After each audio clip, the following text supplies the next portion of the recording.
What's happening, Elevation Nation? We're back for another episode. We're getting close to episode 400. It was pretty crazy. It is April 17th, 2025.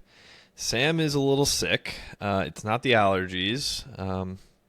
And hopefully I'm not getting sick either. What's up, Sam? How you feeling? I know you're sounding a little off. What's up, Parks? What's up, Elevation Nation? Hey, man. It's what happens. You travel the world. You work hard.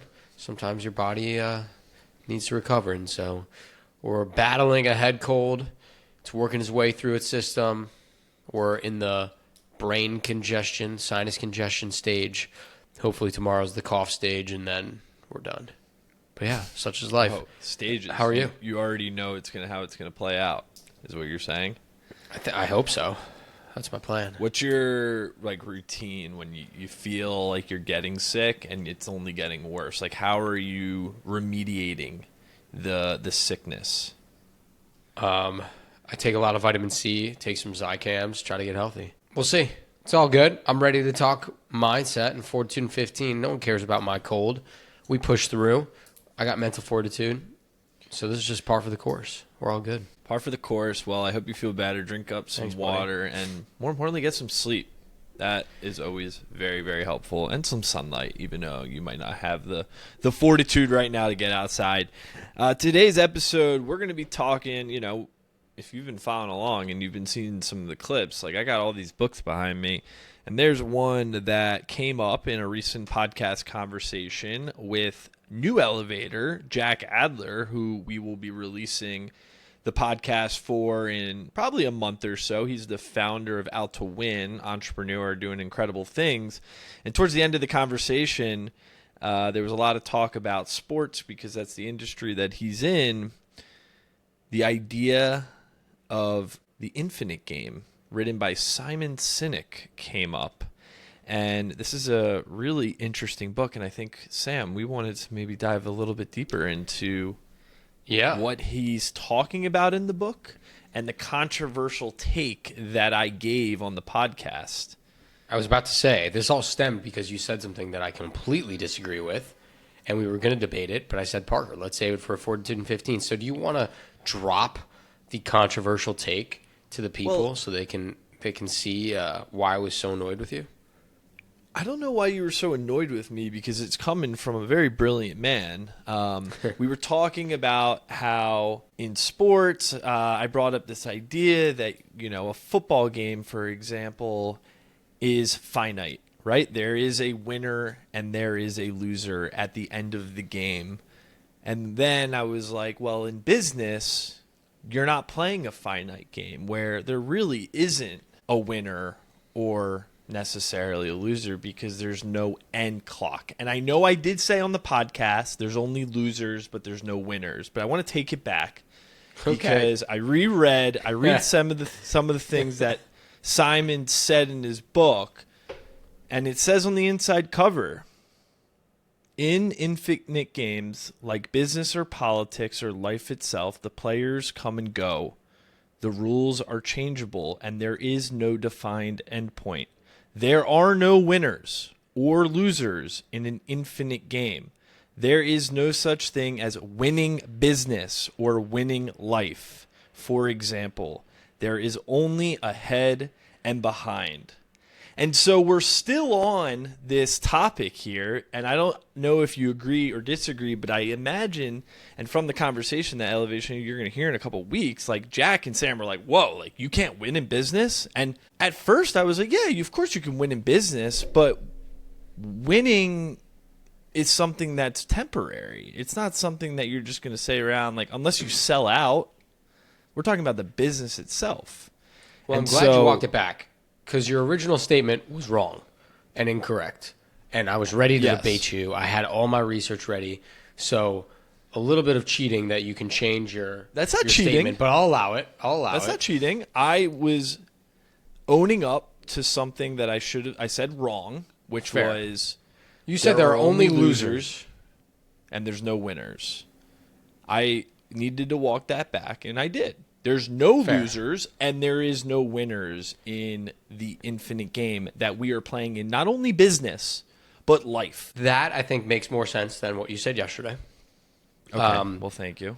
But that being said, I think winning and losing doesn't necessarily mean there's a certain outcome that you reach. To me, winning and losing is more so about the mindset that you have throughout your life and throughout business.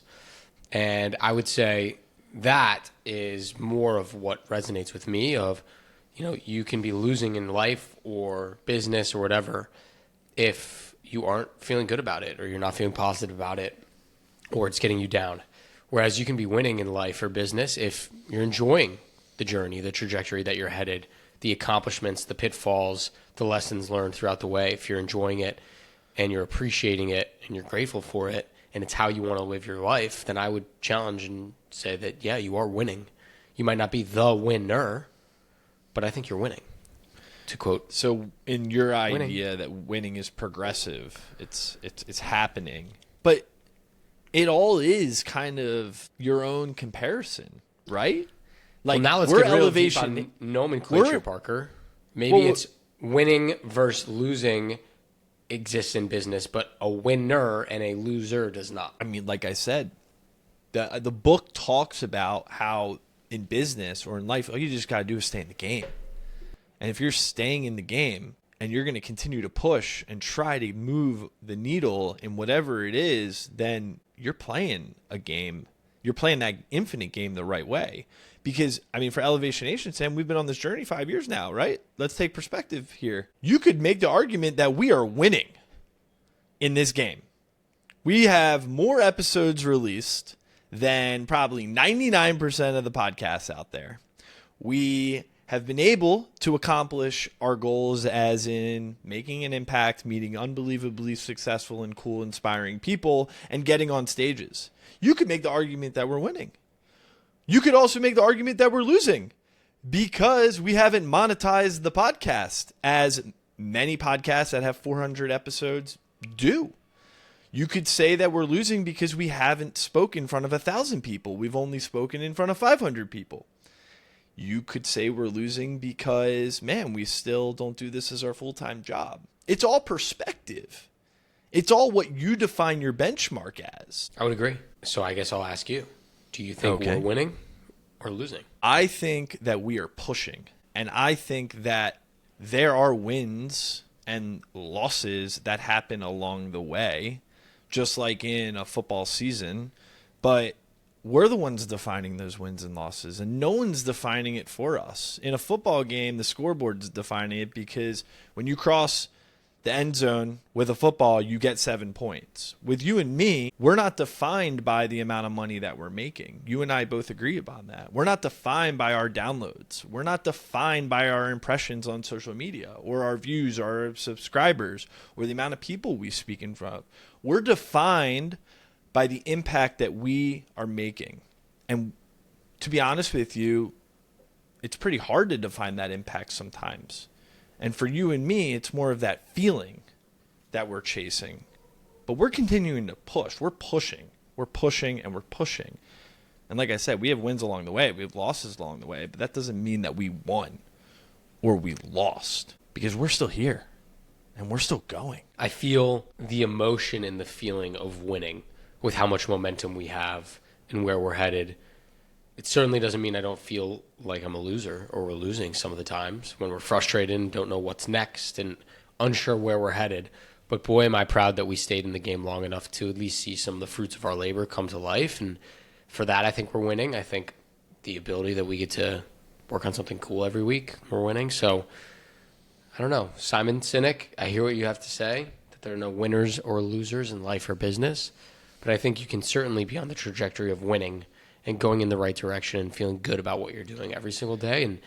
And that is winning to me. Yeah. I mean, the book obviously talks a lot more about business, and it gets into, companies and how they rivaled each other. I know it talked about like the MP3 player and the iPhone and, Microsoft versus Apple, and how, they're rivals, but yet they kind of benefit from each other. So I highly recommend it. It's obviously more of a business read rather than a philosophy or self-help read.